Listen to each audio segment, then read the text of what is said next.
Lok Sabha speaker ఎవరనే దానిపై ఉత్కంఠ కొనసాగుతోంది. ఒకవైపు ఓం బిర్లాను కొనసాగిస్తారని ప్రచారం జరుగుతున్నా మరోవైపు స్వతంత్ర భారత చరిత్రలో తొలిసారిగా స్పీకర్ ఎన్నికకు శ్రీకారం చుట్టబోతున్నారనే ప్రచారమూ సాగుతోంది.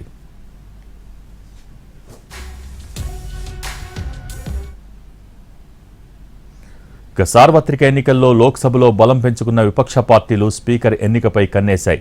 తమకు డిప్యూటీ స్పీకర్ పదవి ఇవ్వకుంటే స్పీకర్ ఎన్నిక నిర్వహించాలనే డిమాండ్ చేస్తోంది ఇండియా కూటమి. 2004-2009లో కాంగ్రెస్ అధికారంలో ఉన్నప్పుడు డిప్యూటీ స్పీకర్ పదవిని బీజేపీకి ఇచ్చిన విషయాన్ని కాంగ్రెస్ గుర్తు చేస్తోంది. దీంతో దశాబ్దాలుగా ఏకాభిప్రాయంతోనే జరుగుతున్న లోక్సభ స్పీకర్ ఎన్నిక సంప్రదాయానికి తెరపడుతుందా అనే చర్చ మొదలైంది. ఒకవేళ అదే జరిగితే స్వతంత్ర భారత చరిత్రలో తొలిసారిగా స్పీకర్ ఎన్నికకు శ్రీకారం చుట్టినట్టవుతుంది.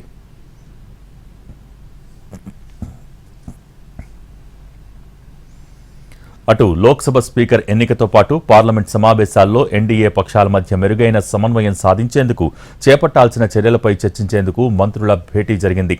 రక్షణ మంత్రి రాజ్నాథ్ సింగ్ ఇంట్లో నిన్న సాయంత్రం సుదీర్ఘంగా సాగిన ఈ భేటీలో పార్లమెంట్ సమావేశాలు, స్పీకర్ ఎన్నికపై ప్రధానంగా చర్చలు జరిగాయి.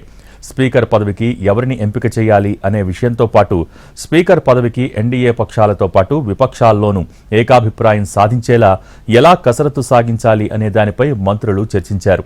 స్పీకర్ పదవిపై ఎన్డీఏ పక్షాలతో పాటు విపక్షాల నుంచి ఏకాభిప్రాయాన్ని సాధించే బాధ్యతను రక్షణ మంత్రి రాజ్నాథ్ సింగ్కు అప్పగించింది.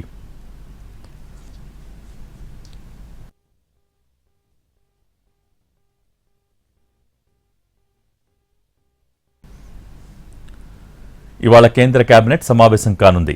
100 రోజుల ప్రణాళికపై నిర్ణయం తీసుకునే అవకాశం కనిపిస్తోంది. దేశ ఆర్థిక స్థితిగతులు, ఆర్థిక వృద్ధి కొనసాగింపునకు చేపట్టబోయే చర్యలపై చర్చించనుంది. జూలైలో పూర్తి బడ్జెట్ పెట్టేందుకు సిద్ధమవుతోంది ఎన్డీఏ సర్కార్. ఇప్పటికే కేంద్ర ఆర్థిక మంత్రి శాఖల వారీగా సమీక్షలు నిర్వహిస్తున్నారు. జూలై 18న పార్లమెంటులో బడ్జెట్ ప్రవేశపెట్టే అవకాశం ఉంది. బడ్జెట్ పైన కేంద్ర కేబినెట్ చర్చించే అవకాశం ఉంది.